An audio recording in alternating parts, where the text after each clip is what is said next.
تم نے تو آئیڈیل ان کو بنانا تھا. تم پاکستان کے کھلاڑیوں کو، پاکستان کے اداکاروں کو، انڈیا کے فنکاروں کو تم نے آئیڈیل بنانا شروع کر دیا. اور قیامت کا دن ہوگا، محمد کے عمر اور محمد پاک کے حسین کو کیا جواب دو گے؟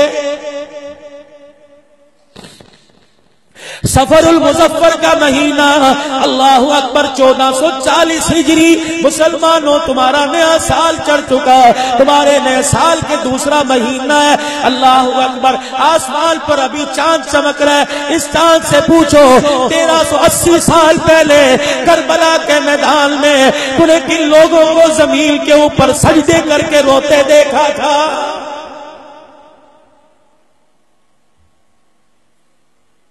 مولوی عطا اللہ صاحب اس مرتبہ 22 دن میں حرم میں لگا کے آیا، مدینے پاک میں ہو کے آیا، ابہا میں تقریر کر کے آیا، طائف میں تقریر کر کے آیا، بریدہ میں تقریر کر کے آیا، جدہ میں، مدینہ شریف سولتیا مولانا عبدالحفیظ صاحب مکی رحمت اللہ علیہ مکہ پاک میں تقریر کر کے آیا. لیکن 13 دل کے اندر میں جنت البقیع میں نے جا کے قدم نہیں رکھا. میرے بچے کہنے لگے، میری گھر والی کہنے لگی جاتا کیوں نہیں؟ میں نے کہا جنت البقیع میں قدم رکھوں گا، دائیں طرف مڑ کے دیکھوں گا اماں فاطمہ آرام فرما رہی ہے. اگر میں اماں فاطمہ کی قبر کے پاس چلا گیا، جا کر میں نے سلام کیا، میری ماں کہے گی سلام بعد میں کروں گی. پاکستان میں ہر شہر میں جا کر خطابت کرنے والا اور مولوی عبدالحنان، بتا تو نے میرے حسین کے بیٹے کے خون کی کیا قیمت لگائی ہے؟ بھائی عطا اللہ، میں نے کراچی کا جوان دیکھا، فجر میں جاتا ہوں دروازے پہ کھڑا ہے، ظہر عصر میں جاتا ہوں دروازے پہ کھڑا ہے. 6-7 دن گزر گئے، جب بھی جاتا ہوں مجھے دروازے پہ نظر آیا. ایک دن میں اس نوجوان کے پاس ویل چیئر لے کے چلا گیا. میں نے کہا او میرے بچے، عمر تیری 18 19 20 21 سال کی ہے، کبھی میں نے تجھے باب ہجرہ میں نہ دیکھا، کبھی میں نے تجھے باب رحمت میں نہ دیکھا، کبھی میں نے تجھے ریاض الجنہ میں نہ دیکھا، کبھی میں نے تجھے باب السلام میں نہ دیکھا، کبھی میں نے تجھے باب بقیع باب جبرائیل پہ نہ دیکھا. اور میرے بچے جب بھی دیکھتا ہوں یہاں کھڑا رہتا ہے. اتنا کہنا تھا، پھوٹ پھوٹ کے رونے لگا. مسجد نبوی کی دیوار کے ساتھ سہارا لے کے آنسوں کے ساتھ رونے لگا. میں نے کہا روتا کیوں ہے؟ کہ مولوی صاحب تو نے کون سی دکھتی رگ پہ ہاتھ رکھ دیا؟ میں نے کہا جاتا کیوں نہیں؟ کہنے لگا عملی پلے کوئی نہیں، میں جھولی جا کے کیا دکھاؤں گا؟ اگر انہوں نے میرے سے پوچھ لیا کراچی سے کیا لے کے آیا، میرے پاس جواب دینے کے لیے کچھ نہیں ہے.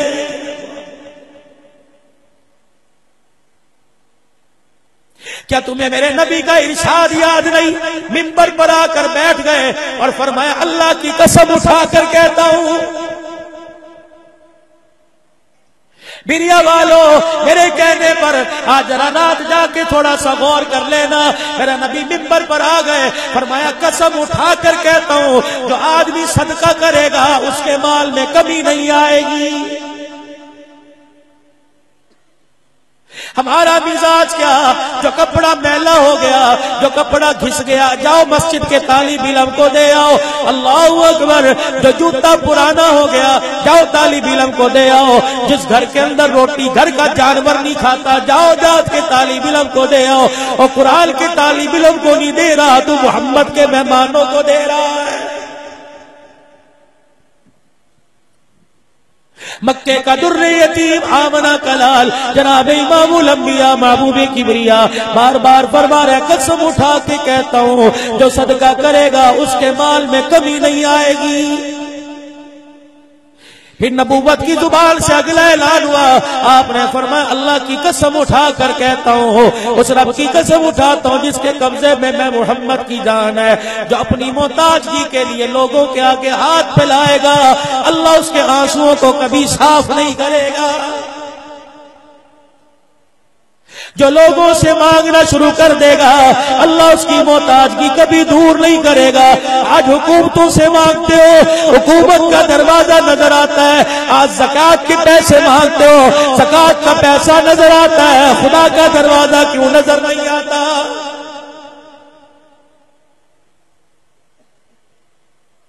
پھر تیسرا اعلان منبر پر بیٹھ کر فرمایا لوگوں میں قسم اٹھا کے کہتا ہوں سنو سنو دریا والوں میں بھی ملوث ہوں، آپ بھی اس جرم میں ملوث ہیں، سارے کے سارے اس جرم کا ارتکاب کرتے ہیں۔ اللہ اکبر، ہم اخلاقیات میں بہت گرے ہوئے ہیں، نماز کے سجدے بڑے زیادہ، روزے بڑے زیادہ، نفلی عبادت بڑی زیادہ، سخاوت بڑی زیادہ، جہاد بڑے زیادہ، مدرسے کا تعاون بڑے زیادہ، تبلیغ کے چلے بڑے زیادہ، ہر چیز ہمارے اندر موجود ہے، لیکن نبی والے اخلاق ہمارے اندر کوئی نہیں۔ ابھی کسی کو چھیڑ کے دیکھ لو ایٹم بم بن کر گرے گا، ابھی کسی کو چھیڑ کے دیکھ لو ایسا آتش فشاں پہاڑ پھٹے گا کہ دامن بچانا مشکل ہو جائے گا۔ ان کے لیے میرے نبی نے اعلان فرمایا قسم اٹھا کے کہتا ہوں اس رب کی جس کے قبضے میں محمد کی جان ہے، آپ نے فرمایا جو طاقت رکھتے ہوئے اللہ کی رضا کے لیے معاف کر دے گا۔ پوری حدیث کے جملے سنو، مفہوم بیان کر رہا ہوں۔ آپ نے فرمایا جو طاقت رکھتے ہوئے حقدار کو اپنا حق معاف کر دے گا، طاقت رکھتے ہوئے معاف کر دے گا۔ کسی نے گالی دی کا معاف کر دیا، کسی نے قرضہ دبایا کا مرنے سے پہلے معاف کر دیا، کسی نے حق دبا لیا کا معاف کر دیا۔ حضور نے فرمایا وہ تو معاف کر کے بھول جائے گا، میرا اللہ نہیں بھولے گا۔ معاف کرنے والا قیامت کے دن میدان محشر میں کئی نظر آ گیا، اس کا ہاتھ پکڑ کر اللہ کے عرش کے سامنے لے کے آؤں گا، پھر میں اس کی عزتوں کا ضامن بن جاؤں گا، پھر اس کا ہاتھ پکڑ کر میں حوض کوثر پر لے جاؤں گا، پھر میں اس کا حوض کوثر پلا کر اس کا کلیجہ ٹھاروں گا۔ او لوگوں دریا والوں، میرے نبی نے اعلان فرمایا جو حقدار کو اپنا حق معاف کرے گا، قسم اللہ کی میں اس کا ہاتھ پکڑ کے خود جنت کے دروازے پر چھوڑ کے آؤں گا۔ پھر چار باتوں کا حضور نے اور اعلان فرمایا۔ سنو سنو سنو، میں کسی انگریز کی بات نہیں کر رہا، میں کسی یہودی کی بات نہیں کر رہا۔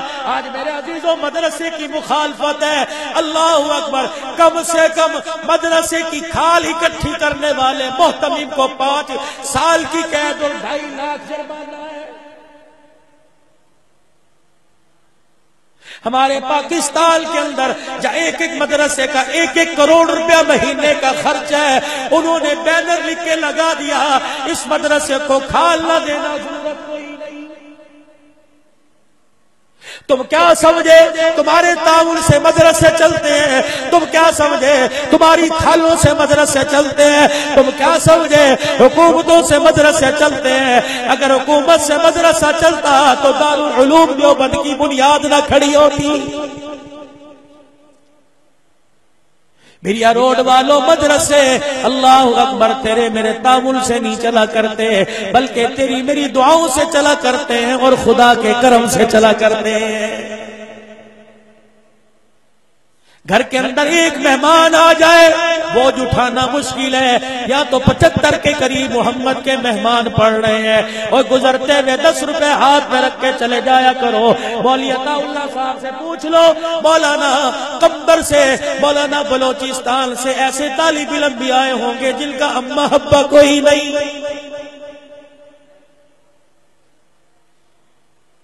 ایک جوان میرے سے عقیدت کے ساتھ ملنے کے لیے آیا اور مجھے کہنے لگا مولوی صاحب جب سے میں نے قرآن کے 3 طالب علموں کا دکھڑا سنا میری راتوں کی نیند اڑ گئی۔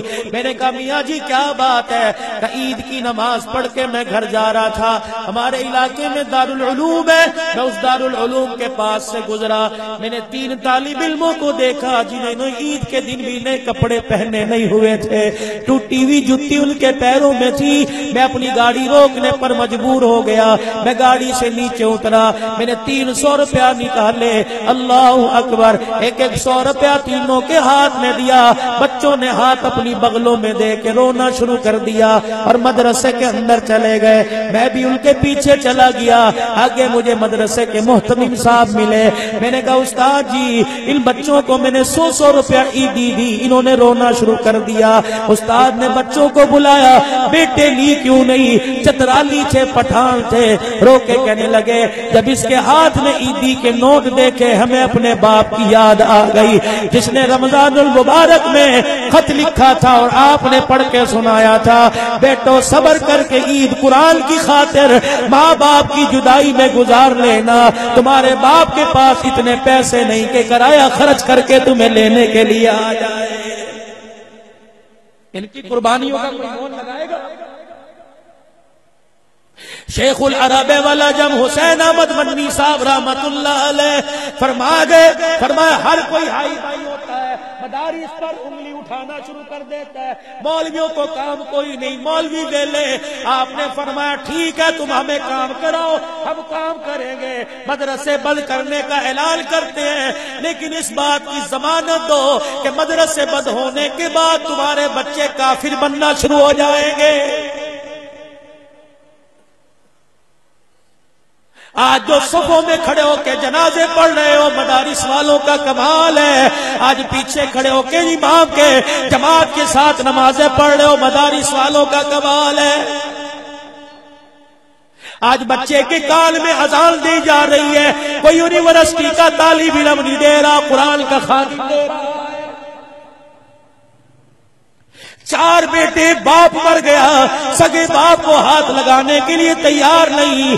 اللہ اکبر، آج تیرے باپ کو جو غسل دے رہا ہے وہ مسجد کا امام دے رہا ہے۔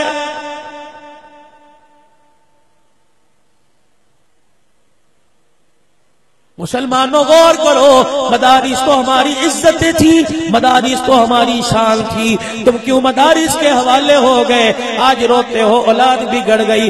تم ہی جا کے تھانوں کے اندر شکایت کرتے تھے، لاؤڈ سپیکر ہر وقت کھلا رہتا ہے، قرآن کی آواز آتی ہے، ہمارا دل گھبراتا ہے۔ اللہ اکبر، قرآن پڑھا جاتا تھا، کم سے کم ایمان والی موت مرا کرتے تھے۔ اب میرے عزیزو، ادھر موت کا جھٹکا لگ رہا ہوتا ہے، ادھر گانے کی آواز کانوں میں آ رہی ہوتی ہے۔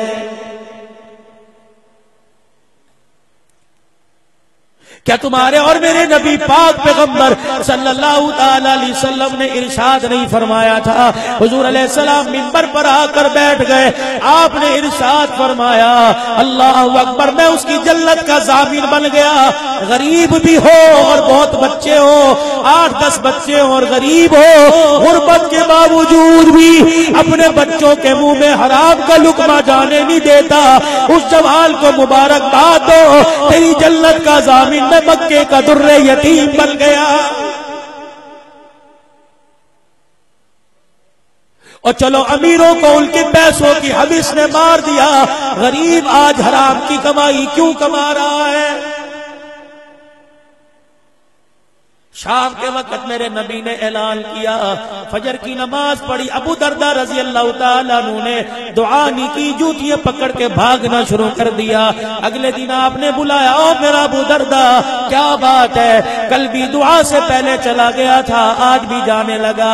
کہ کملی والے آپ ہی نے تو فرمایا غریب ہو، عیالدار ہو، اپنے بچوں کے منہ میں حرام کا لقمہ جانے نہ دے، اس کی جنت کا میں کملی والا ضامن بن گیا۔ کملی والے میرے پڑوس میں ایک مکان ہے، اس صاحب مکان کے بیڑے میں گھر کے آنگن میں کھجوروں کے درخت ہے۔ صبح صبح جب مدینے کی ٹھنڈی ہوا چلتی ہے، پاک پیغمبر اس کی کھجوروں کے تنے میرے گھر کی طرف جھک جاتے ہیں اور ہوا کے ذریعے سے خود بخود کھجوریں تنوں سے گر کر میرے گھر کے بیڑے میں گر جاتی ہیں۔ فجر کی نماز پڑھ کر دعا سے پہلے، بچوں کے اٹھنے سے پہلے میں ساری کھجوریں اکٹھی کر کے پڑوسی کے گھر میں پھینک دیتا ہوں، کہیں میرے بچوں کے منہ میں حرام کی کھجور نہ چلی جائے۔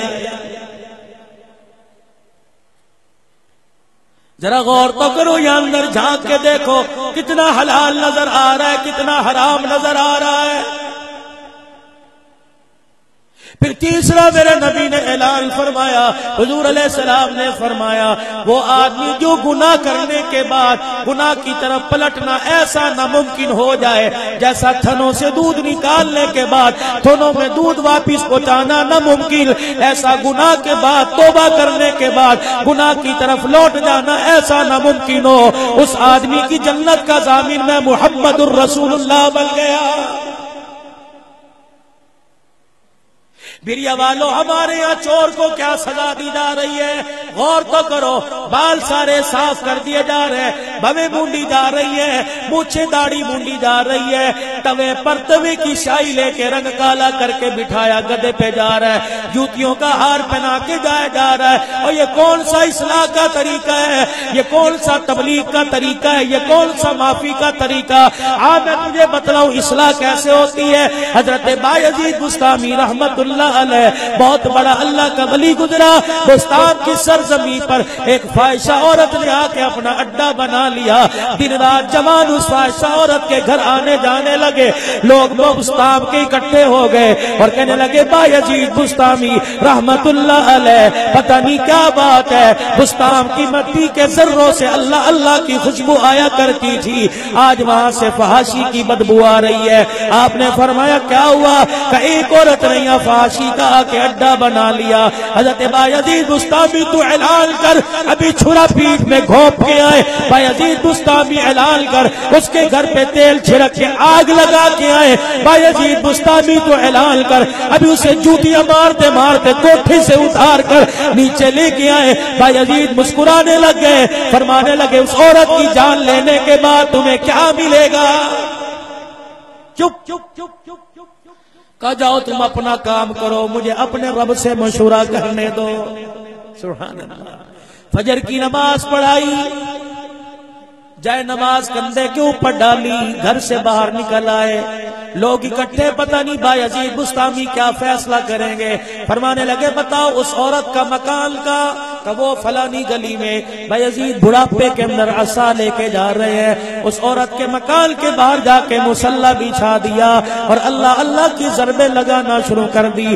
جو نوجوان آتا بایزید بسطامی کو بیٹھا دیکھتا ہمارے شرم کے بھاگ جاتا۔ شام تک اس عورت کے کوٹھے پہ کوئی نہ چڑھا، وہ گاہکوں کا انتظار کرتی رہی ہے، اس کی عزت لوٹنے کا انتظار کرتے رہے۔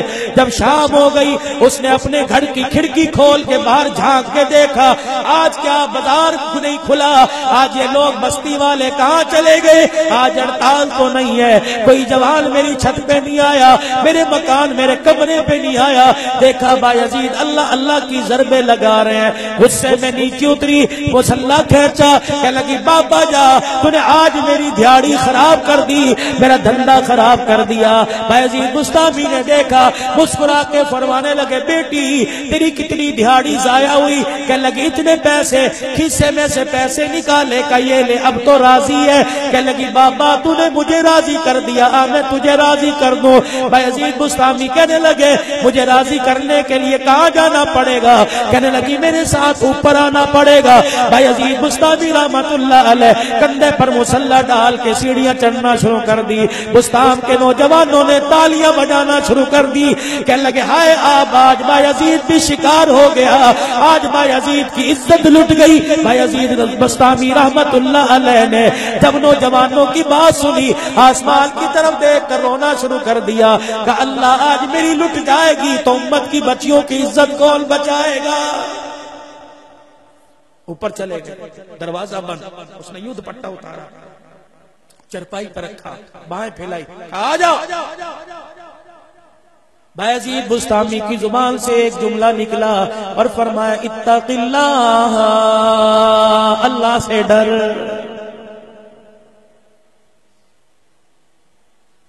جب اس نے یوں کر کے چادر اتاری، اپنے کندھے سے چادر اتار دی، اللہ اکبر فرمانے لگے باپ بیٹی کے سر سے چادر نہیں اتارتے بلکہ ننگے سر پہ چادر اڑا دیا کرتے ہیں۔ چیخ ماری، دھڑام سے قدموں میں گر کے اتنا روئی کہ حالوں بے حال ہو گئی۔ بایزید بسطامی رحمت اللہ علیہ فرمانے لگے تجھے کس بات نے رلا دیا؟ رو کے کہنے لگی جب سے باپ مرا لوگوں نے مجھے کنجری کہا، لوگوں نے مجھے رنڈی کہا، لوگوں نے مجھے طوائفہ کہا، پیسے لے لے کے آتے تھے، میری عزت کو لوٹ کے چلے جاتے تھے۔ جب سے باپ مرا کنجری تو بڑا سنا، لیکن آج تیری زبان سے پہلی مرتبہ باپ کے مرنے کے بعد لفظ بیٹی سنا، آج مجھے مرا ہوا باپ یاد آ گیا۔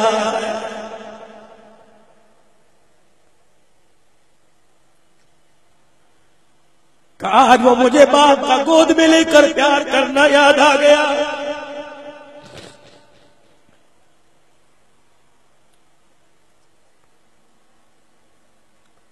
آج بھی کتنی بیٹیاں کتنی بہنیں بھائیوں کا چہرہ دیکھ کے رونے لگ جاتی ہیں اور کہتی بھائی ابا تو ایسا نہیں تھا تو کس پہ چلا گیا، باپ کے سامنے کھڑی ہوتی تھی سینے سے لگا لیا کرتا تھا، آج سینے سے لگانا دور کی بات ہے تو ہمارا چہرہ دیکھنے کو تیار نہیں۔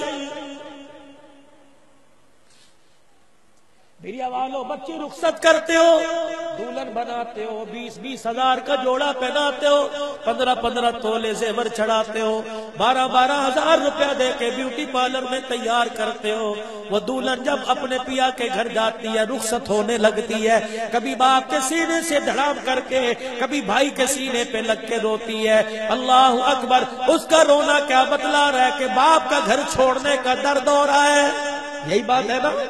نہیں، آؤ سنو،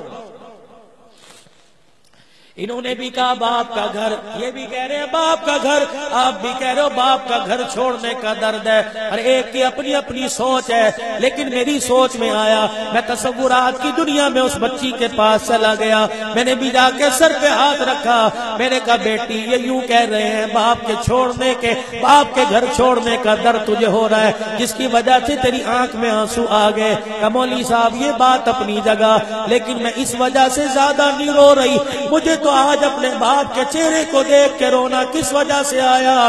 میں اپنے ابے کو رو کے بتلانا چاہتی ہوں، میں اپنے بھائی کو رو کے بتلانا چاہتی ہوں۔ وہ وقت یاد کر جب 200 آدمیوں کے ساتھ بارات دروازے پر آ کے بیٹھ گئی تھی، میرا ابا پگڑی باندھ کے لاٹھی ہاتھ میں لے کے آیا تھا، میرے بھائی ایک وکیل کو لے کے آئے، ان کے ہاتھ میں 2000 روپیہ تھا اور 4 کاغذ کے فارم تھے، میرے بھائی نے یوں آ کے میرے ہاتھ میں 2000 دے دیے اور فارم رکھے کا اے بہن لے یہاں دستخط کر دے۔ میں نے اس وقت نہ دولہا دیکھا، میں نے اس وقت نہ نصیب دیکھے نہ بد نصیبی دیکھی،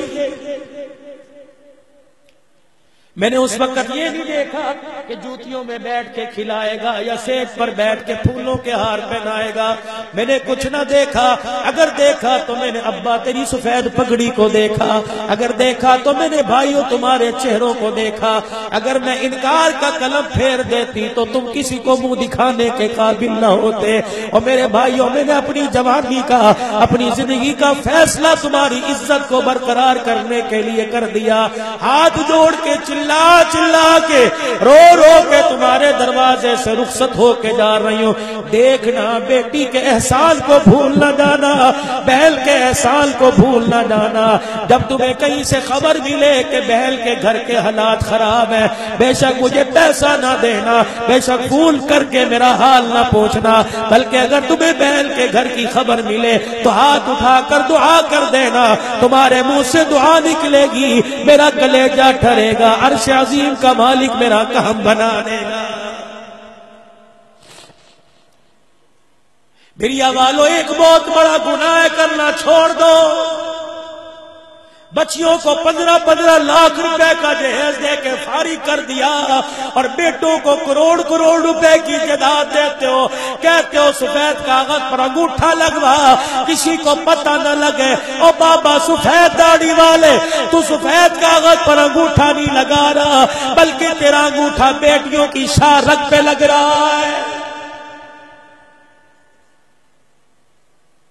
کبھی اس انگوٹھے کو بھی دیکھا، ایک تیرے انگوٹھے کی وجہ سے ساری زندگی پریشانیاں، ساری زندگی دکھ تیری بیٹی کے گھر میں ڈیرے ڈال دیتے ہیں۔ داڑے مار مار کے رونے لگی، کہنے لگی آج تیری زبان سے لفظ بیٹی سنا مجھے باپ کا پیار یاد آ گیا۔ یہاں تو آتے ہیں کوئی کپڑے اتارنے کی مہلت نہیں دیتے، یہاں تو آتے ہیں حوث کا نشانہ بنا کے چلے جاتے ہیں۔ آج تیری زبان سے باپ کے مرنے کے بعد بیٹی سنا مجھے باپ کی قبر یاد آنے لگی ہے۔ سمجھ گئے کہ دل نرم ہو گئے، سمجھ گئے دل نرم ہو گئے۔ ادھر میری بچی رو نہ، بابا بتا کیا کرنا ہے؟